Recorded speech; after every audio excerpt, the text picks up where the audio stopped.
education is very important. Do not sell yourself short because you think you can do it. Greetings and salutations, and welcome to the Odd Coaches podcast. I am your host, Dr. Keith Adams, and with me today for this special Find the Balance Friday edition is somebody very close to me, Dr. Sarah Cox. I had the pleasure of serving as her content expert throughout her dissertation journey, and now she's just doing awesome things. But Doc, how are you doing today? It's good to see you again. Good to see you. I'm doing great. Doing great. I'm blessed, I have to say. All right. Everything's moving the way it should be. Kids are good, granddaughter's good. So that's all we can ask for.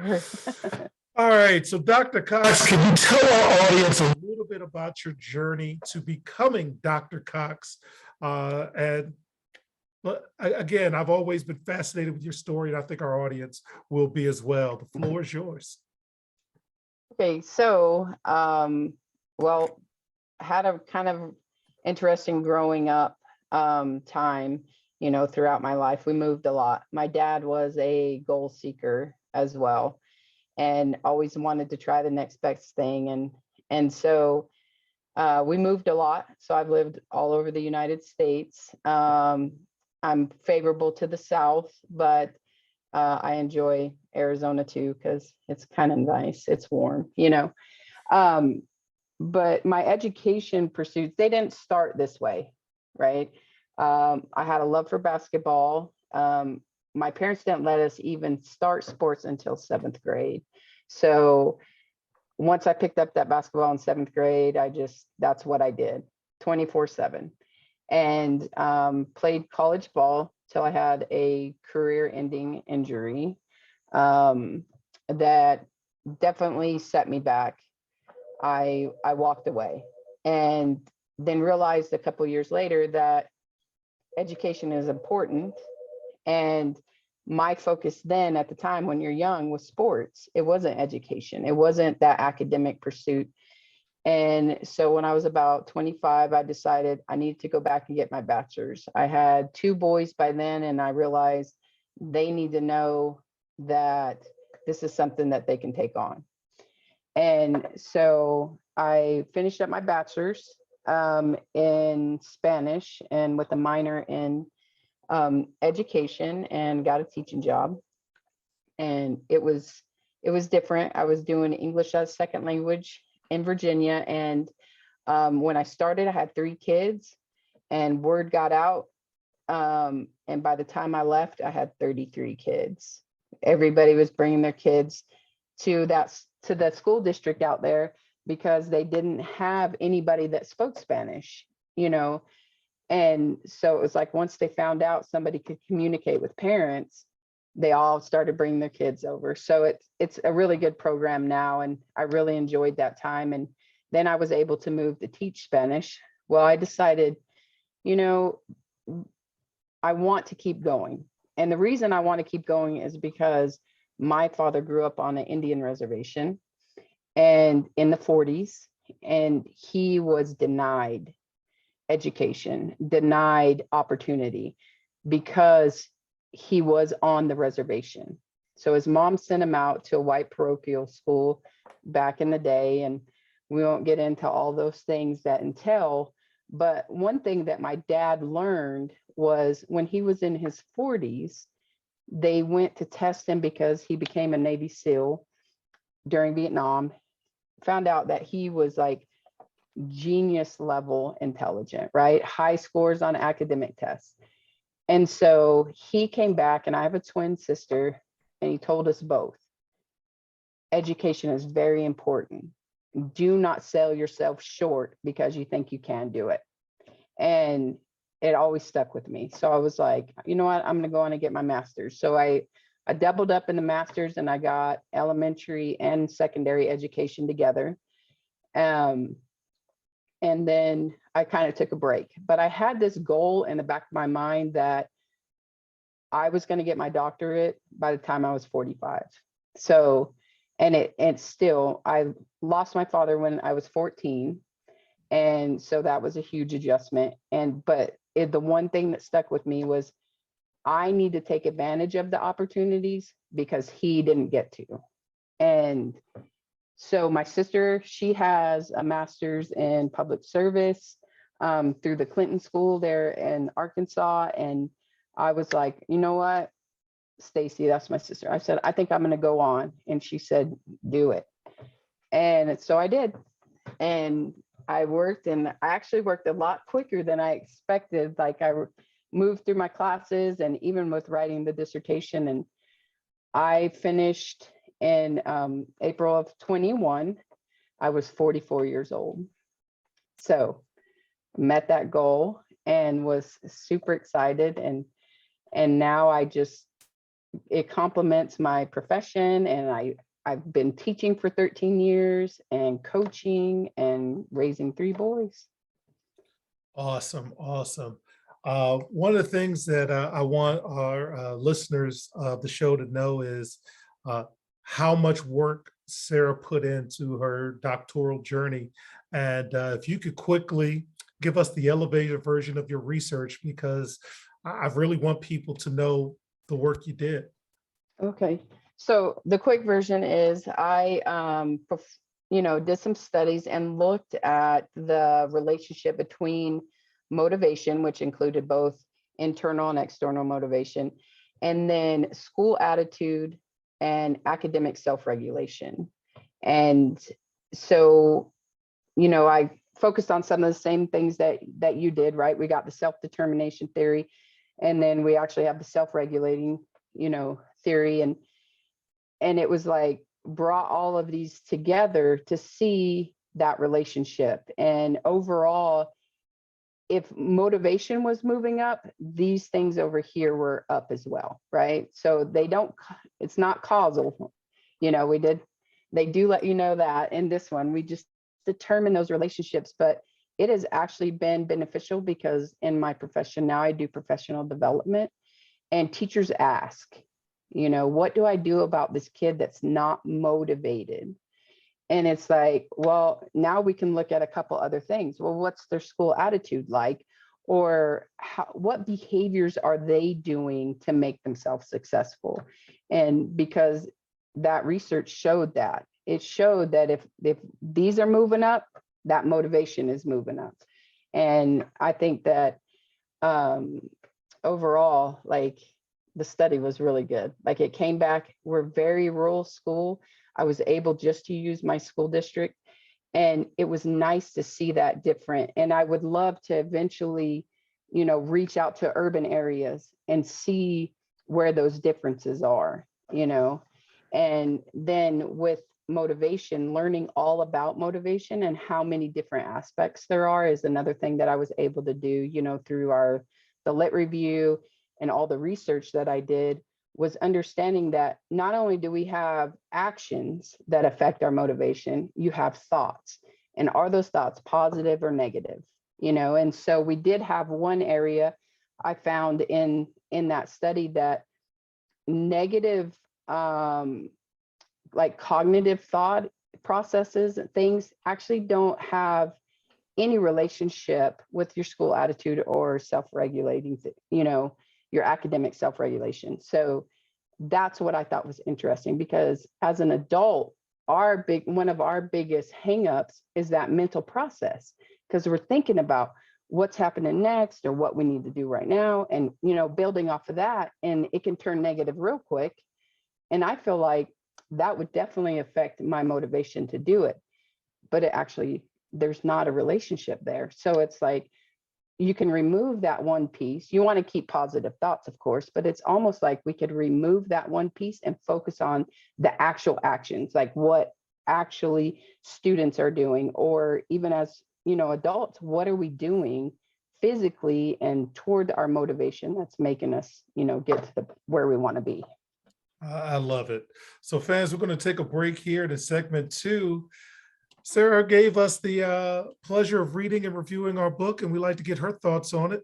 We'll be right back on the iCoaches podcast. Why should student athletes use the CKA SAVE Project academic and athletic consulting services? Over the past 15 to 20 years, colleges, universities, professional sports teams, business organizations, and others have increased their use of consulting services to improve their decision-making processes and results.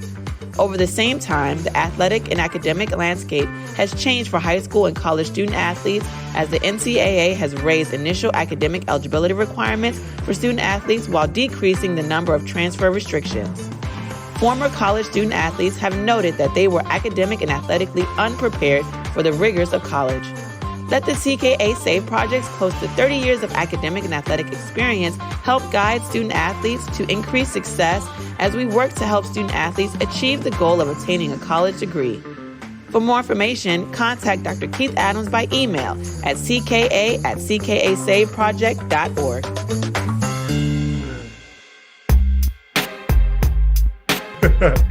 Welcome back to the Odd Coaches Podcast. In segment 2, Dr. Cox gave us the honor of reviewing the Find the Balance book project, and her lens is quite unique because not only is she an expert in the field, but she also worked directly with me. So please, Dr. Cox, share any thoughts you had on the book project. Well, I really liked the book. And I felt that you picked out some very key elements that we don't think about, right? Especially relationships, not just relationships with your teammates, relationship with your teachers, with your coaches, with your parents, your family, that type of thing. Like, it really stuck to me. In fact, I went back and reread those relationship chapters because it is so true. That focus is so important. And when you first get the book and you look at it, we do this with all books. We look over it, we kind of flip it to the back, see if we got a little synopsis going there, to know what we're going to read about. I didn't. I just dove in, but immediately this is the visual that came to my mind. Is there's an iconic poster of Michael Jordan where his arms are extended and it's like his wingspan. And in one hand, he's palming a basketball, but the other hand is empty, right? And it's a long poster. All the kids I know back in the 90s, if you got the poster, it was on your wall, right?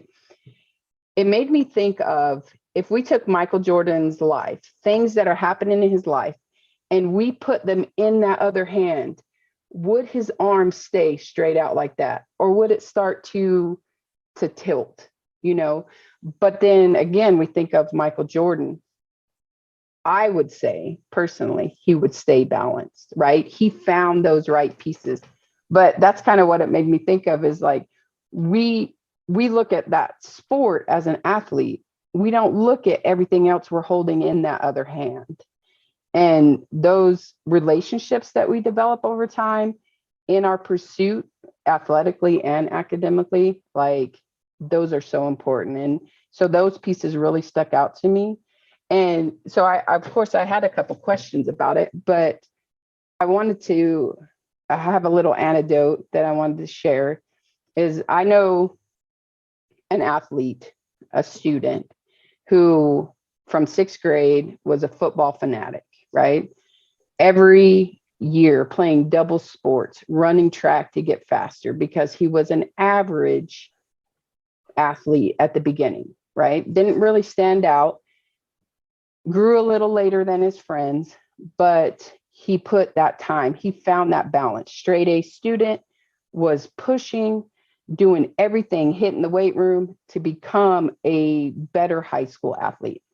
So through freshman, sophomore, junior year, made all conference teams, put up some numbers, did very well. Worked really hard coming off the blocks to increase his 40, come to his senior year. So start a senior year. And he goes out the first, and this is where finding that balance, I think, is very important, that you talk about in your book, like this project that you have, to reach more than just your Maryland people, to reach out across the United States, because kids need this. And this kid right here needed something like that, because he ended up being in a math class where the teacher, not a fan of athletes, right? So it was a constant battle. There was no late work allowed, no corrections allowed, just not putting in that effort. And so that started being strained. So now we have this strained relationship with the teacher. Well, he goes out on the first game of the season and just blows it out of the park. I'm talking 250 all-purpose yards, 5 touchdowns, picked up every single little player of the game award the whole area had to offer, right? So put his name on the map. Uncle calls that Friday night. It's like, can't wait to come watch you play. I'm so excited to see you. Sunday, 2 days later, the uncle commits suicide. So now you have this kid who is trying to deal with this. It's got some strained relationship going with his teachers, strained at home, obviously dealing with the death. The kid takes care of the grandparents who are the father of the uncle, which is hard to take on at 16, 17 years old. Goes out, has another stellar game, gets an injury. So now he's battling death, injury, and it's taken a lot on him. Kid never misses practice. Did not even miss. They scheduled the funeral in the morning. He was able to go, didn't miss practice. Has the bye week, is off, but every day he goes home, his grandfather's watching his games, right? They're critiquing, they're talking, he's developing as a player and getting this feedback because his grandfather was, coach, little league coach, things like that. That was on a Friday night. They watched the game, checked on the elbow's doing better. Sunday, 2 weeks after they bury the uncle, the grandfather dies. So now we got 2, and we've got an injury, and we've got a strained relationship at school. Kid keeps plugging away. Only times he missed practice was to bury his grandfather. Other than that, still showing up, still playing games, still putting up over 100 yards, scoring touchdowns, just looking stellar on the field. Nobody would know what's wrong. 2 weeks after that, about 2.5 weeks after that, a close family friend lost the battle to cancer. So now we have another death. Still got some strained relationships. It hits him senior night. He realized grandpa's not there. My uncle's not there. Still putting up numbers. Still wouldn't know that he's carrying this big backpack.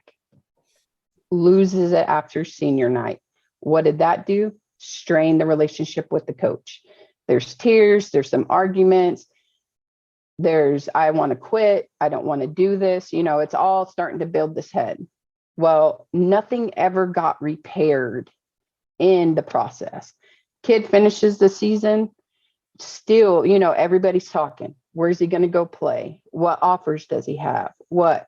Come November, the kid says, I'm not going. I'm not going. I'm not going to college. I'm no longer at that point. I realized when I lost my grandfather, I'm no longer as dedicated to this sport as I thought I was. Relationships with the teacher, strained relationships with the coach, even though he's still being productive on the field. And so that right there, when I was reading your book, that's what I thought about, was like, at what point can we develop things that kids know to say, hey, I'm off balance here? Or for teachers to know, or coaches to say, you know what, this kid is off balance, or I'm off balance. How could I have approached this season? The coach knew that he was constantly at that time, just in that short span, coupled with death and injury, what could that relationship have been different? And I think that your book puts it out there with these ideas and this development to say, you know what, we need to focus on this whole picture, not the fact that this kid's turned himself into a stellar athlete, right? And you said in your book, a lot of times parents, they don't focus on the academics. They focus on the athlete. You're not missing practice. You're not missing games, and it is true. You don't stop and think about that, especially when the athlete is good, right? You don't realize you're only trying to perfect that one piece. Like, what about all these other pieces that you've got to it has to mix together. And as a college athlete, I know that it has to mix, because one year my coach made me take a 7 o'clock chemistry lab and 7 a.m, and I'm 18 years old and I maybe made it 4 times, So it's like, we've got to think of that balance, and your book brings that up, and not only brings it up, but it brings up the ideas of like, what do we do next? Or how can we approach this? And one of the questions I had is reaching out to like teachers or coaches. So, do you reach out to them and say, look, this is what we're looking at as a big picture, these relationships, these making this one stellar athlete become an academic stellar academic at the same time, or even average, because opportunities nowadays, average players that are productive and good academically, they're hitting colleges just the same as the stellar athlete. So, well, your story is a reminder that real life is real. It's not fake. It's not wrapped up in 22 and a half minutes with commercial breaks. And there is, for whatever reason, and you're in the industry as well, and a growing adversarial relationship between academics and athletics, where if everyone was united, as you can see in some of the schools in the NCAA tournament this past year, you can really get that benefit. So, by taking a stakeholder approach, which we talk about in the book, to inform stakeholders of the different things that are going on and how can we be of service as opposed to hindrance.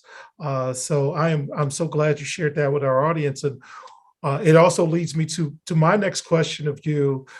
You gave me the fortunate honor, and it was an honor, and I told you that throughout your process of being your content expert, which for those not in the doctoral process is for part of the doctoral process, you need somebody who has done pretty much the topic you've done before to help guide them in there. You have a methodologist who does math, and then you have a chair. But can you share with our audience any experience you have with me on that end? Now that we're fully removed from the process, I am so curious to hear your thoughts on going through that with me as your content expert. I think my favorite thing as the content expert, one is definitely the knowledge, right? And then that connection between the athletics and the focus of student motivation, understanding that importance. That was one thing. And the other was I could reach out and always get a positive response. Even when I felt like, you know what, I am so tired of revisions, or why do I have to add this extra? And I could reach out, and it was just positive affirmations coming back. And that, even as adults, is so important to our motivation, right? That positive to say, you know what, you got it. You're going in the right direction. You're going to be okay. And that's what we needed. And at the time, especially during the crunch time when we're getting to the end of all that writing and you don't know what's going to happen, and I had more anxiousness about just being finished, and was it going to be bad? Was it not going to be approved? And so to have that positive coming back, and my whole team was very, very good. But like when we're doing reviews and we have your content or your chair, right? They're focused on getting the right work done. And I had a very good chair who was also very positive, but between the two of you guys, and you just being able to know that I could get up and send an email, and even though we were 3 hours apart, I'd get an email back, early in the morning that I would see when I first got up to say, you know what, I got it. I can push through. And that's what I'm very appreciative of you offering that to me, even when we didn't know each other, right? We only had some common ground to stand on, but you still, were able to give me that positive push that I needed. And I appreciate that. I always talk about how the work brought us together. And then to hear all of the things you're doing now, and fans for a lot of years, Sarah coached as well. So that was just awesome to hear. And with that, we're going to take a brief break and then come back and get some advice from Dr. Cox on how to maneuver and manage all of this newfound world we're living in. We'll be right back on the iCoaches podcast. The reviews are in for Dr. Keith Adams' book, Finding the Balance, My Personal Journey to Academic and Athletic Success. College professor and student athlete academic expert Dr. Lisa Rubin said, "There is nothing out there like this book, so I do hope people will pay attention and give it a read." Former George Mason standout Fowler Campbell said, "Consider this book an opportunity to work directly with Dr. Adams, just like I did. I assure you that there will be something you can take away that will be useful to you throughout your personal journey." Ryan Waite, a recent college graduate who is a software engineer, said, "I like how the book is based on research, which makes it good for general students as well as student athletes." The book serves as both a memoir to Dr. Adams' 30-year academic and athletic career, as well as an instructional guide to assist student athletes, parents, coaches, teachers, and administrators navigate through the challenges of finding a better balance between academic and athletic success. The book includes over 15 personal stories and anecdotes from Dr. Adams, along with numerous former players and colleagues from a variety of sports and endeavors. You can order your copy at www.ckasaveproject.org. From the main page, simply click CKA Save Project Services and order the Find the Balance book. For more information, contact Dr. Keith Adams by email at cka@ckasaveproject.org. Welcome back to the Odd Coaches podcast. In segment 3, I'd like Dr. Cox to share her thoughts on the current state of high school athletics. You just recently got out of coaching, but between your experiences, what are you thinking about high school athletics in this post-COVID time with NIL and transferring and all kinds of stuff going on? Yeah. It is definitely a different world. I've learned so much, not only from my own kids, but from coaching, that watch the change. You realize once you get into coaching, you're watching the change of the kids, right? How they develop, that type of thing. That's what your original focus is when you go in. But as you get in there, you start to realize that scope of it, how it is changing. And I think nowadays it has changed a lot. And I think it impacts a lot of athletes, not only on the personal side, because they've got parents who might have been college athletes, or they have just influences around them that have previous sports experience. And so they're immediately thrown into travel ball, and they're immediately pushed like so far outside of school, and then they're showing up at school to be pushed even farther by that coach. And it's like, I was trying to think how to word it. School sports always need to be there. There's always the kids that need the outlets, but the overwhelming demand of being able to produce or perform to qualify for the next level can be overwhelming, I think, for a lot of student athletes at the high school level, especially now that you have, the name and likeness, right? So now image and likeness, yes. Yes, we've added that piece into there, which is making a very competitive market. But just overall, that trend, looking to make that transition into college, to play a sport at even lower levels, NAIA Division III, it is definitely a competitive market. And so I learned a lot with my son. Like, I didn't take that outlook until my son was ready to make that decision. And it was emails, and a lot of kids don't have these skills that they need to basically sell themselves as the athlete a school needs, because that's what it comes down to. Because the whole portal thing at the college level, I'm definitely on the fence about, because it's understandable, right? It's kind of like the voucher system in K through 12 education, right? That open enrollment. You want to have the best education possible, but the portal doesn't support having the best education possible. It supports having the best athletic opportunity, right? Which is, that's a lot of kids' goals, right? We've got to make it to the next level and to the next level and to the next level. But now that that's out there and high school kids are seeing it, it's driving that focus away of being, am I a good student and am I a good athlete, right? Now I need to be the best athlete, and I need to find the school that I get that NIL, and I need to find the school that's, going to put me on the field or on the court immediately. So the focus totally takes away from those, like in finding the balance, those other life aspects that we're going to have. And it's just, it is so different now, that competitive market. My son probably has sent 1,000 emails for 20 responses. Mhm. And I think it's funny is that we teach kids they got to be respectful and reach out to the coach, right? Number one, I'm all over my kids about that. When you send this email, you make it readable. You have good spelling, those types of things. And then I tell them, and you're nice. You thank them for taking the time to read, right? And he told me one day, he said, how come coaches don't follow the same rules that you give me? I have to respond whether I'm interested or not.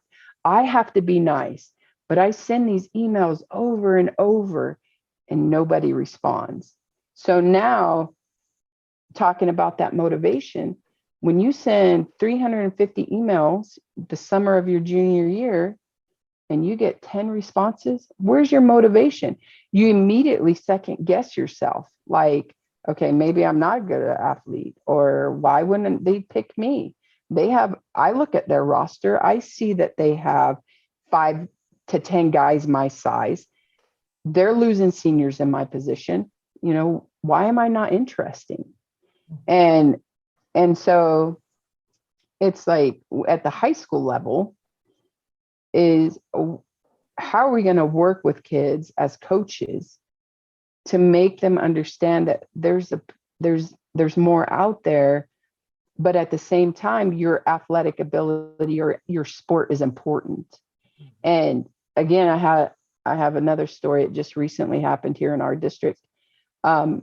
We have a volleyball player, about 6'1", dominated the 2A region out here.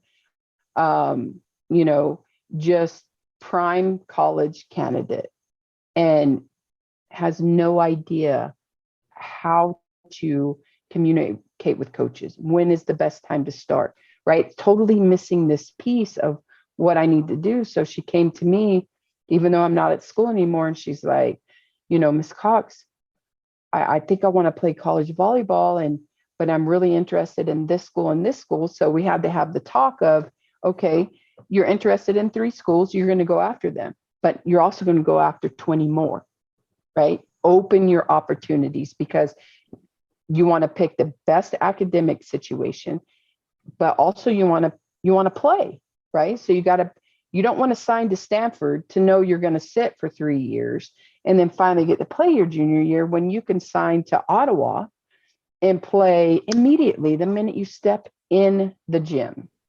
I said, so you got to make that decision first. Where you want the D1 level, or you want the level that you're going to play, right? Because I showed her how to look at other kids' stats and that type of thing. And so she had a couple offers, super excited, still not sure what to do.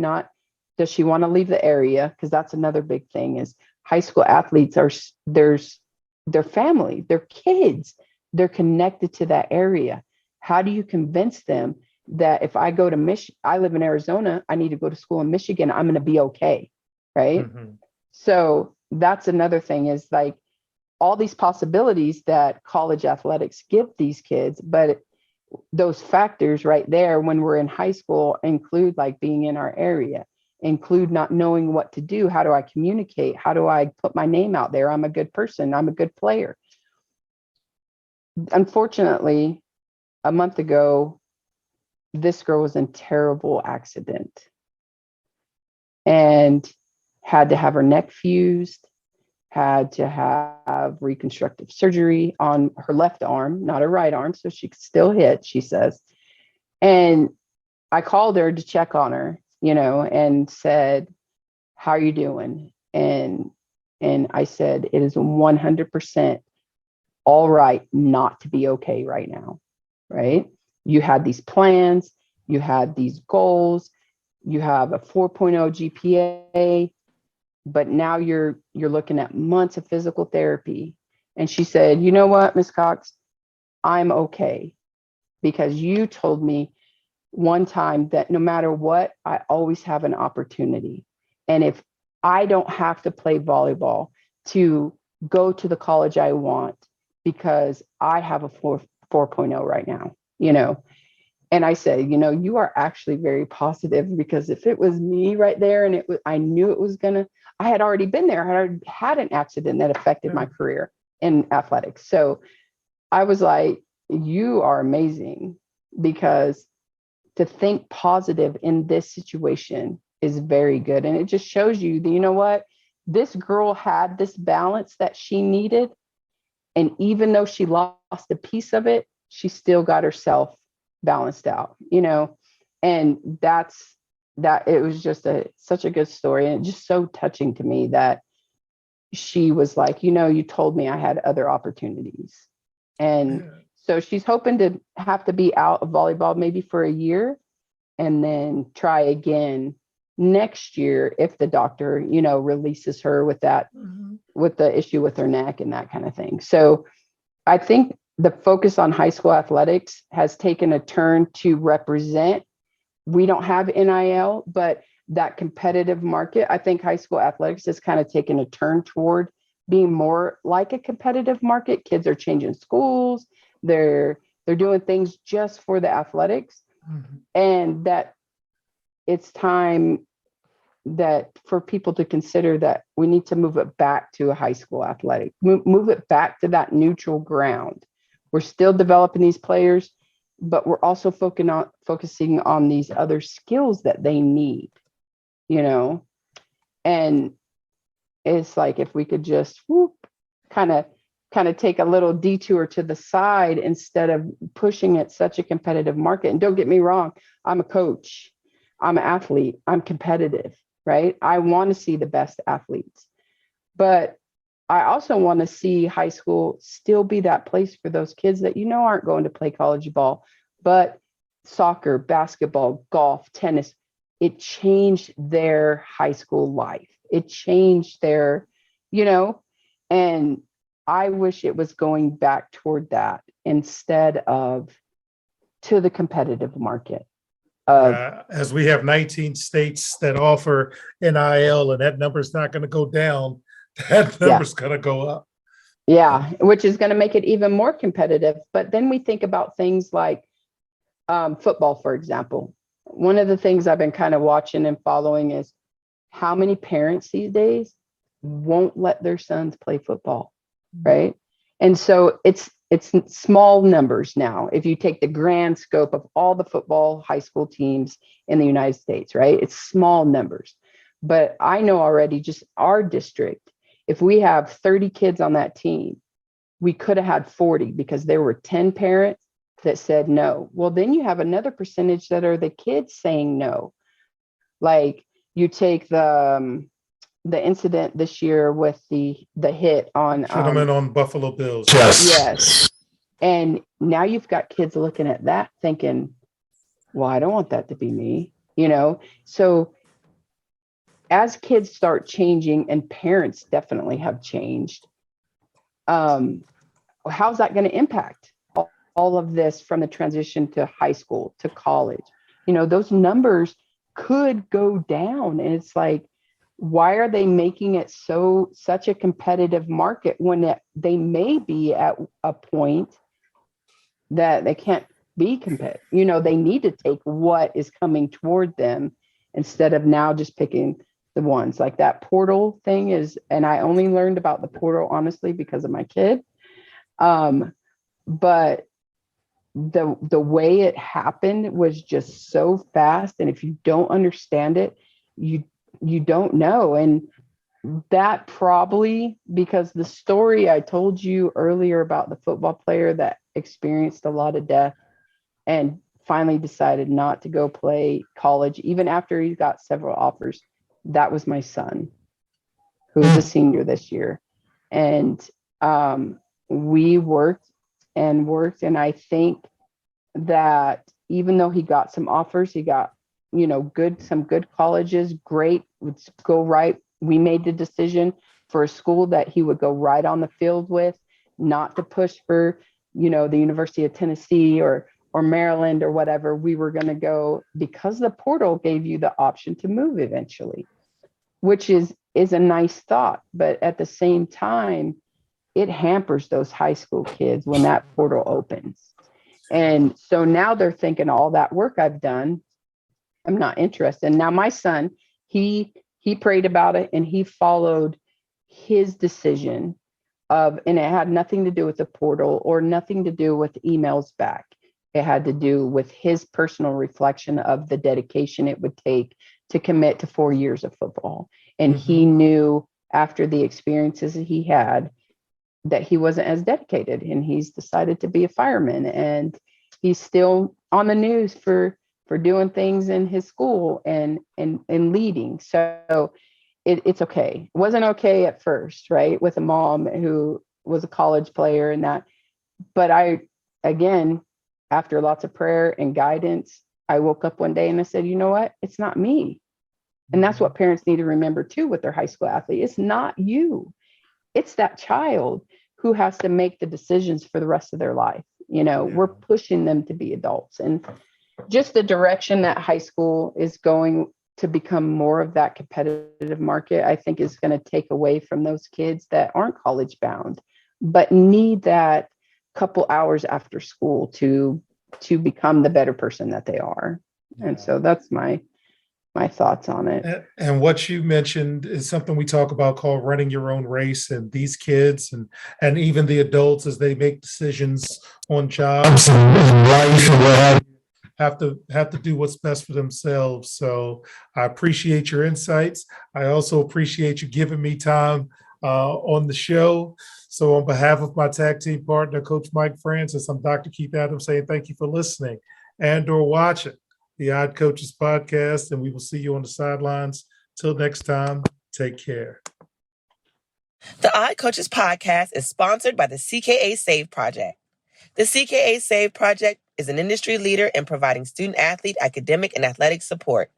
From assessing student-athletes' academic and athletic skills, to measuring and monitoring student-athlete academic progress, to improving student-athlete time management and organizational skills, the CKA Save Project provides wraparound services for student-athletes from middle school through college.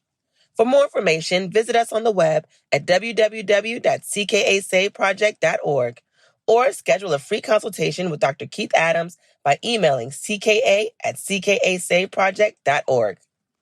We hope you enjoyed today's show. The Odd Coaches podcast drops new episodes every Tuesday through Friday on most weeks. Make sure you subscribe to the Odd Coaches podcast on Apple Music, iHeartRadio, Podbean, Spotify, and YouTube. Follow the Odd Coaches podcast on Twitter and Instagram at Odd Coaches. Follow Dr. Adams on Twitter and Instagram at CKA Save Project. In addition, follow Coach Mike Francis on Twitter and Instagram at Coach Franchise, spelled Coach FRANCHIZE. For more information about the CKA Save Project, please visit them on the web at www.ckasaveproject.org. See you next time on the Odd Coaches podcast.